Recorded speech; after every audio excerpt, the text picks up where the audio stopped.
평안입니다.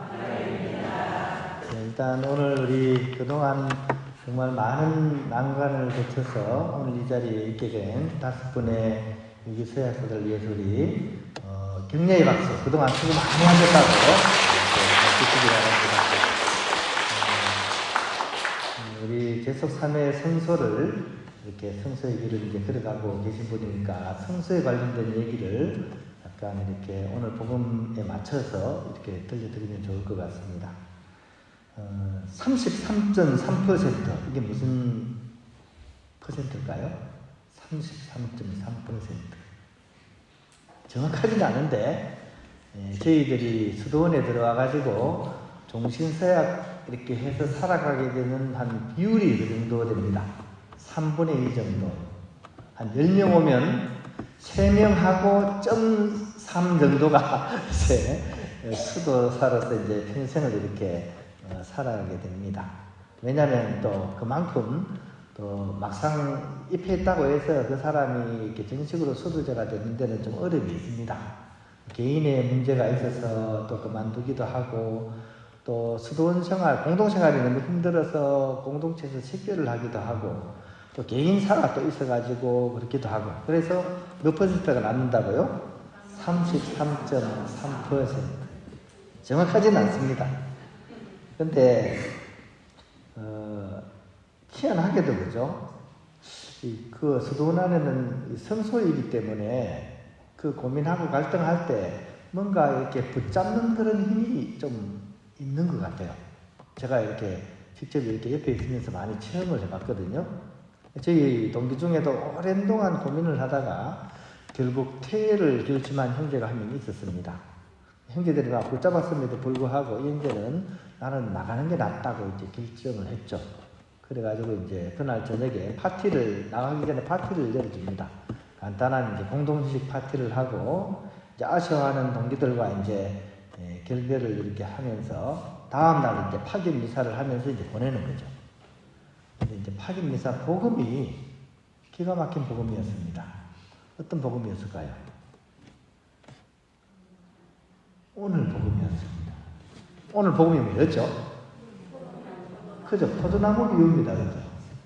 나는 포도나무요, 너희는 가지다. 가지가 어디 붙어 있어야 돼요? 포도나무에 붙어 있어야지 많은 열매를 맺는다. 그게 안 되면 어떻게 해요?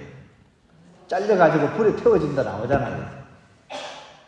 그래서 명확한 기억은 아니지만 그 형제가 그 복음에 굉장히 뭔가를 이렇게 그걸 받았는지 번복을 했고 다시 살게 됐습니다. 제 경우도 마찬가지였습니다. 저는 이제 복음을 통해서는 아니었는데 저도 이렇게 초기에 굉장히 고민이 많았습니다. 이 생활을 해야 되나 말아야 되나. 이렇게 밖에서 보는 것과 안에 가서 보는 것은 좀 많이 다르더라고요. 거기다가 이제 저는 초창기에 좀 미움을 많이 받았어요. 우리 원장님이나 이런 사람한테 좀 미운 오리새끼처럼 막 미움을 제가 막 대들었거든요. 대드니까 무섭죠, 그죠? 그러니까 이제 막 어른들한테도 미움받고 막 그러니까 안 그래도 좀 살까말까 고민하는데 미움까지 받으니까 내가 뭐 꼭 살아야 돼? 차라리 장기 가는 게 낫지. 그래가지고 이제 가방을 딱 싸가지고 이제 그 다음날 이제 아침 미사를 딱 하고 그 다음에 깨끗하게 이제 정리하기로 결심을 했어요. 그래서 원장님한테 찾아가기로 다 결심을 했고 근데 이제 미사를 딱 드리는데 그날 새사제 첫 미사가 수도원에 온 거예요. 형제가. 그러니까 새사제가 이제 첫 미사를 공동체를 쭉 돌거든요. 와가지고 미사를 드리는데 좀 이상하더라고요. 그 미사가. 갑자기 미사를 드리던 그 주례사제가 저를 갑자기 탁 보면서 형형한 눈빛으로 쫙 계속 보는 거예요. 그래가지고 왜 자꾸 나를 보지? 그래서 그 형형한 눈빛으로. 근데 가만히 보니까 이게 약간 그 형제의 눈빛이 아니라 처음 보는 눈빛이에요. 형형한 눈빛으로.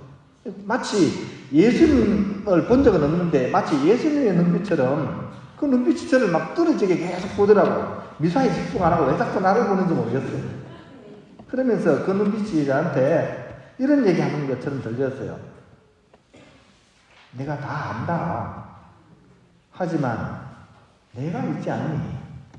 마치 이런 말씀을 저에게 하는 것처럼 그 눈빛이 저를 이렇게 딱 잡았습니다. 제가 어떻게 했을까요? 가방을 풀었을까요? 그냥 다시 샀을까요? 풀었으니까 아직 이렇게 살고 있죠, 그죠? 수도원에 살다 보면 가끔 그런 때가 있어요. 나는 생각도 안 했는데 갑자기 어떤 그런 걸 통해 가지고 뭔가를 이렇게 좀 제자리를 잡아주는 좀 그런 것들이 좀 희한하게 있더라고요. 그런데 앞에서 얘기하는 형제와 저희 공통점이 뭘까요? 공통점이 한 가지 공통점이 있습니다. 어떤 공통점이 있을까요? 1차적으로는 체념이었어요. 체념이 뭡니까?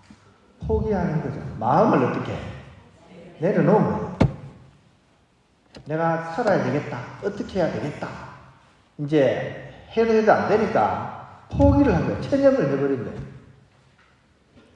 이게 체념을 하고 포기하면 이제 끝나야 되는데 신앙의 세계는 좀 다릅니다. 신앙의 세계는 오히려 체념할 때부터 뭔가 다른 일이 벌어지는 경우가 많아요. 새로운 문이 열리는 경우가 많습니다. 즉 하느님께로 우리를 더 가까이 끌어주는 평화로운 체념이 되어버린 거죠. 그러니까 새로운 문이 열리는 거죠. 그러니까 나의 의지와 뜻을 내려놓고 하느님의 뜻과 힘에 모든 것을 맡기는 순수한 믿음이 오히려 그 체념을 통해서 시작이 되는 겁니다. 이게 묘한 겁니다. 신앙의 세계는 그게 묘합니다. 오히려 내가 막 내 뜻대로 뭐라고 하려고 하는 사람은 또 부러집니다. 근데 오히려 해도 않는다 싶어서 체념하는 사람한테 오히려 은총의 빛이 들이우는 경우가 더 많습니다. 우리가 들었던 복음에서 얘기하시는 예수님의 말씀 또한 그런 측면에서 우리가 들어보면 좋습니다. 즉 평화의 체념을 통해서 우리가 온 전체로서 온전히 체득해야 되는 말씀이 바로 그 말씀입니다. 내 안에 머무르고 나도 그 안에 머무르는 사람은 많은 열매를 맺는다 하는 말씀. 심지어는 좀 거친 표현도 있으세요. 너희는 나 없이 아무것도 못한다. 이런 얘기. 한편으로는 굉장히 좀 섭섭한 얘기처럼 들리죠. 그죠? 잘 먹고 잘 살아라 이런 느낌도 있어요. 그죠? 네가 날 떠나서 뭐 하겠어? 나 없이 아무것도 못한다. 마치 경고를 하는 것처럼 그렇게 들리기도 해요.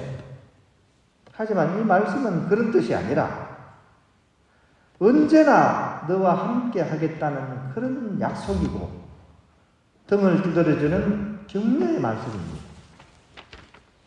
우리 삶의 모든 순간순간에 우리를 돌보신다는 그런 간절함의 표현이 이 말씀 속에 사실은 들어가 있는 것이죠. 그래서 힘든 일 앞에서도 우리는 주님께 매달리고 의지할 수 있어야 되고 또한 좋은 일에는 그런 주님의 보살핌을 느끼고 감사할 수 있는 그런 삶을 우리가 살아갈 수 있어야 할 것입니다. 오늘 이제 우리 형제 5분이 유기서약을 이렇게 하게 됩니다. 앞으로 여러분의 이 서약 생활이 탄탄대로겠죠? 더 빠른 길이 놓여지겠죠? 네? 쭉 빠른 길. 신장로 쭉 나겠죠, 그죠? 예. 뒤에 고개를 돌려 뒤를 보세요. 선배님들이 어떻게 보는지. 씩 웃고 있죠, 그죠? 맞습니다. 이런저런 이유로 여러분들이 서약하는 이 서약 또한 위기가 다가오게 될 것입니다. 바로 그럴 때 여러분들은 오늘 복음을 꼭 기억하시기 바랍니다. 저와 저의 수도원 형제처럼 오히려 이럴 때 내 힘 믿고 내 뜻대로 뭔가를 결정하고 이렇게 계속 이렇게 살아가려고 하기보다는 오히려 평화의 체념을 통해 가지고 주님의 현존과 은총을 만나는 그런 순간을 오히려 여러분들이 맞이하셨으면 좋겠습니다. 그럴 때 얻는 그런 은총이 평소보다 더 강렬할 수가 있습니다. 또 그럴 때 발견하게 되는 새로 열리는 문이 여러분을 더 이렇게 깊은 하느님의 세계로 이끌어갈 수 있다는 것을 믿고 그런 순간이 왔을 때 오늘 복음을 꼭 기억하시라고 이 말씀을 드리는 겁니다. 오늘 5분이니까 그런 여러분을 도와줄 수 있는 5개의 끈을 하느님께서 내려주신다는 거. 우리 햇님 달림 동화 알죠? 그죠? 그 햇님 달림 제 남매가 이렇게 막 호랑이한테 쫓기다가 결국 어떻게 됩니까? 기도했죠. 그죠? 기도 막 하니까 하늘에서 뭐가 내려왔습니까? 동아줄 내려왔죠. 그죠? 그것처럼 오늘 5분이니까 5분에게 다 어울리는 5가지 끈을 제가 오늘 소개시켜 드리겠습니다. 나를 다 내려놓고 주님께 맡기면 그때 여러분의 삶을 승화시켜 줄 수 있는 이 5가지 끈. 첫 번째는 매끈입니다. 어떤 끈요? 이 매끈은 누가 가지실지 모르겠습니다. 이 매끈은 성격이 까칠하고 모나지 말고 늘 밝게 웃고 이웃을 배려하는 성품이 매끈한 인생으로 여러분을 성화시켜 줄 것입니다. 누가 가지겠습니까?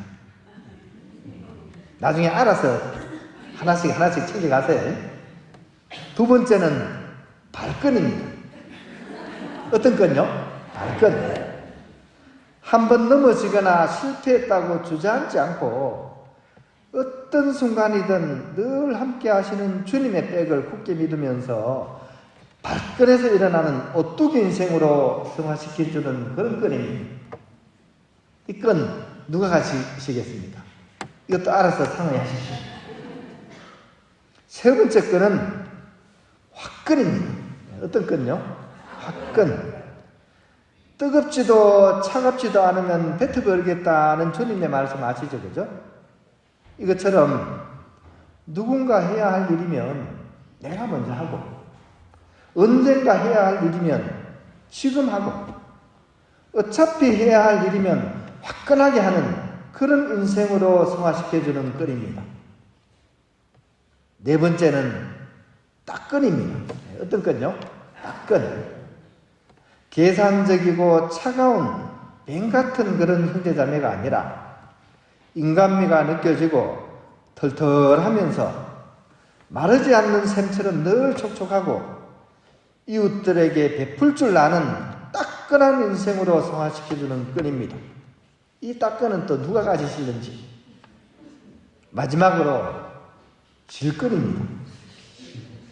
이 질끈은 나에게 실수하거나 잘못한 사람을 끝까지 미운 마음 품고서 뒷담화로 비난하기보다는 눈을 한번 질끈 감고 크게 용서하는 그런 형제 자매. 또 누군가 나를 비난해도 눈을 질끈 감고 잊어버리는 그런 형제 자매의 인생으로 성화시켜주는 그런 끈입니다. 자, 다 기억나시죠? 5가지 기억납니까? 어떤 겁니까? 매끈, 발끈, 화끈, 따끈, 질끈. 자, 여러분들이 이 5분이 어떻게 어떤 끈을 가진 것이는 앞으로 여러분들이 눈으로 목도하시는 것으로서 확인을 할 수 있었으면 좋겠습니다. 자, 우리 오늘 이 세약하시는 분을 위해서 다시 한번 주님께서 주시는 이 말씀 마음에 새기면서 이분들의 삶이, 서약의 삶이 주님께는 참여와 영광이 되고 우리 모든 형제 회원들에게는 유익이 될 수 있는 그런 삶이 될 수 있도록 함께 기도드리면 좋겠습니다. 내 안에 머무르고 나도 그 안에 머무르는 사람은 많은 열매를 맺는다.